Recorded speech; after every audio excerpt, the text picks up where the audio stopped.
Hey, so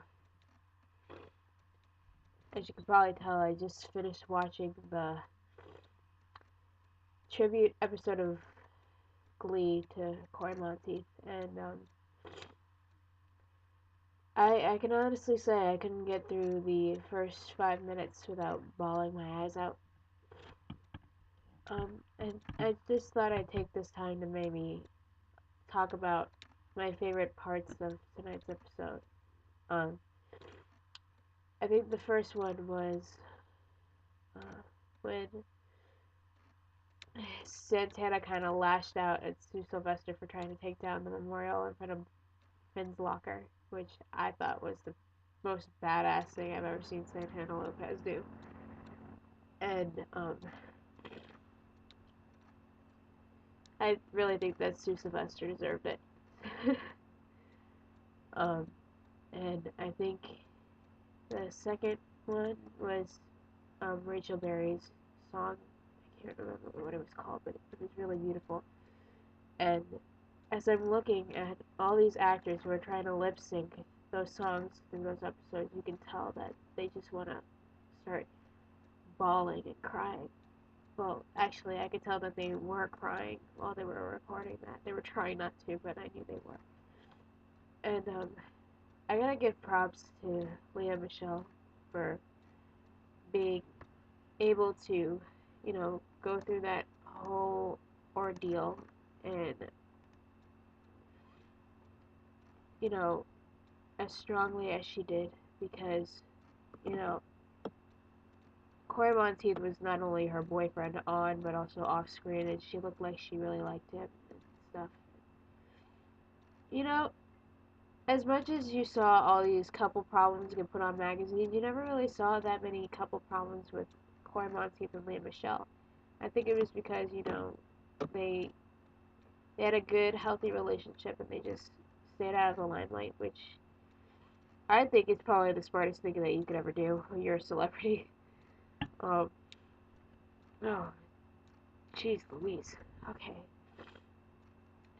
And, you know, I think that, this out of all the episodes of Glee that I've seen, I think this one was probably my favorite. And I like the whole idea with Finn's jacket and how it was special to everybody, especially, Kurt and Puck and Mr. Shoe. And I think at the end when Mr. Shoe revealed that he stole the jacket and that he was crying over it when he got home, I think that was one of the main hits for not only me, but I think everybody else who's a Glee fan in this world, because just seeing that moment, even if like you've been watching Glee all this time, you can't really imagine that something that serious would happen, especially to someone so young and who still had a long way to go. Like,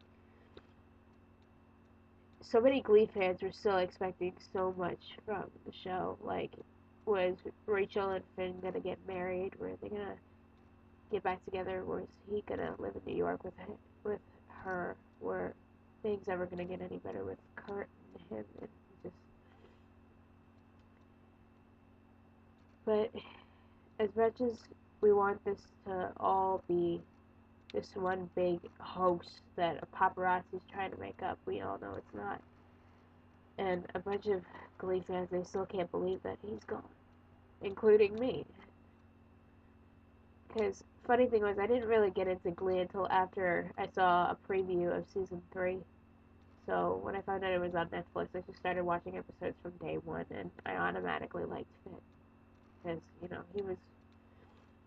he was the one person that everybody in their school would want to be, or at least they want to be the leader, they want to be the quarterback, they want to be popular, and it's just Finn is an example of someone who's popular not because, he does all these things, but because he's a good person. And that is what popularity should be all about, not like, who has the nicest hair, who wears the latest trends and stuff. And, yeah, I know a lot of us are really going to miss him, and I know that Glee will probably never be the same. I don't want to, try to make this any better by highlighting all the good things that are still going on with Glee, like, the whole Blaine and Kurt engagement thing. We all know that that's going to happen, but, you know, I just want to take this time to, you know, send out my tribute to Cory Monteith and